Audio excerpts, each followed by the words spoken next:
Now, our next keynote is from someone very important. We are delighted to have Mr. Joseph Chan, JP, Undersecretary for the Financial Services and the Treasury of the Hong Kong SAR government, to give us a remark. Mr. Chan, please. Eva, Drummond, distinguished speakers, ladies and gentlemen, a very good morning to you all. It's my pleasure to be speaking here today at Hong Kong Public Key Infrastructure Forum Limited Conference. I'm very pleased to see so many of you today, in person and virtually, knowing that the two-day conference features many high-profile speakers sharing their expertise and insights across various topics related to public key infrastructure, digital identity, and many more. As day two of the conference is on banking and financial industries, let me begin with a brief illustration of where Hong Kong's financial service industry stands with figures. In capital markets, Hong Kong ranked number 2 in terms of funds raised through IPO in the world in 2020, while we had been world number 1 in the world for 7 times in the past 12 years. Hong Kong is also the leading asset and wealth management center in the region, with the total value of asset under management amounted to $3.7 trillion at the end of 2019, grown by 20% from the previous year. Private equity is critical to tech investment, and Hong Kong is Asia's second largest private equity center, trailing only the mainland, which is a capital-controlled market.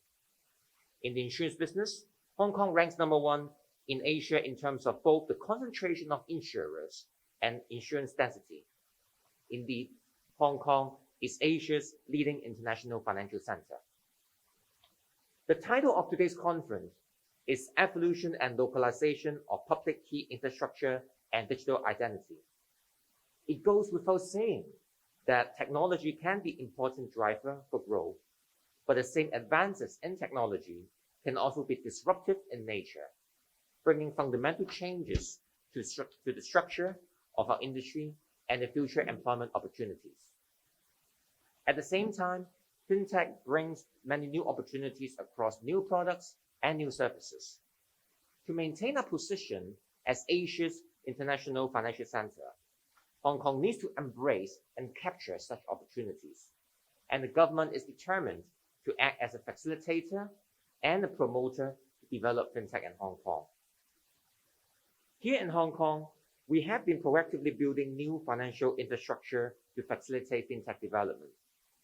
The Hong Kong Monetary Authority, HKMA, launched the Faster Payment System, FPS, in 2018, a key financial infrastructure that connects banks and store value facilities, or e-wallets, enabling instant fund transfer 7 days a week, 24 hours a day, in both Hong Kong dollar and renminbi. At the end of last year, there are 6.9 million proxy ID registrations under FPS. In order to bring greater convenience to the public and encourage the adoption of fintech applications, the government has adopted the FPS in accepting payments for taxes, rates, and government rent as well as water charges from November 2019. And just last month, 4 government departments, namely the Companies Registry, the Immigration Department, the Official Receiver's Office, and the Transport Department also started to accept FPS QR code payments as electroshow counters and self-help kiosks. Online government payments through the FPS and other functionalities are now being explored. The HKMA is also considering building a new financial infrastructure called Commercial Data Interchange, CDI. The CDI is a consent-based financial infrastructure that would enable more secure and efficient data flow between banks and sources of commercial data. It allows SMEs to use their own data to enhance their access to financial services. The HKMA is conducting a proof of concept study in collaboration with banks, focusing on using trade-related data to facilitate trade finance application process. The next phase of the study will cover other commercial data sources that could facilitate alternative credit scoring conducted by banks. When it comes to facilitation in fintech, cybersecurity is of course a key item on our agenda. The HKMA introduced the Cybersecurity Fortification Initiative, CFI, back in 2016, which aims to raise the cyber resilience of Hong Kong's banking system. The initiative is underpinned by 3 pillars: the Cyber Resilience Assessment Framework, the Professional Development Program, and the Cyber Intelligence Sharing Platform. In order to reflect the latest trends in technology and incorporate recent developments in global cyber practices, an upgraded Cybersecurity Fortification Initiative's CFI 2.0 has just been launched. CFI 2.0 has come into effect this month and will be implemented following a phased approach. Despite the pandemic, the government continues to organize and support an array of fintech events for promotion, including the annual flagship event, Hong Kong FinTech Week, held successfully last November. Amid the pandemic, we have reinvented the 5th edition of FinTech Week as a fully virtual experience through an online streaming platform for over 25,000 attendees from over 70 different countries. When it comes to promotion, we go beyond marketing events, but also G2G collaboration, building connections with overseas counterparts so that our homegrown fintech companies could expand more easily. Over the past few years, the government and our regulators have entered into many different cooperation agreements with overseas counterparts, including the United Kingdom, Singapore, Dubai, Malaysia, Australia, Switzerland, Poland, so on and so forth, to foster international collaboration in support for fintech development. At the end of the day, fintech is a people's business where innovation and service are the key. Thus, the government attaches great importance in nurturing fintech talents. In Hong Kong, 6 local universities have rolled out fintech programs for undergraduates and graduates. Last year, Cyberport launched a fintech training program for in-service financial practitioners. The program provides seminars and workshops for practitioners who are currently in the sector to deepen their understanding of fintech, thereby enriching the fintech talent pool and promoting the adoption of innovative fintech solutions in the traditional financial services sector. Furthermore, under the government's anti-epidemic fund, we have established the Fintech Anti-Epidemic Scheme for Talent Development.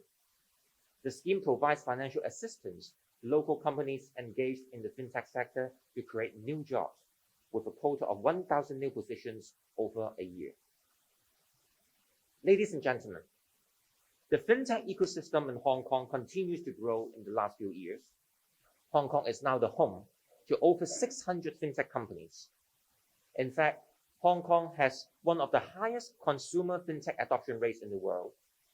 According to the Global Fintech Adoption Index, Hong Kong's adoption rate increased from 32% in 2017 to 67% in 2019, ranking above other major markets, including France, USA, and Japan. The government, with our regulators, will continue to work closely with you, the industry, and the stakeholders to develop Hong Kong as a fintech hub of the region.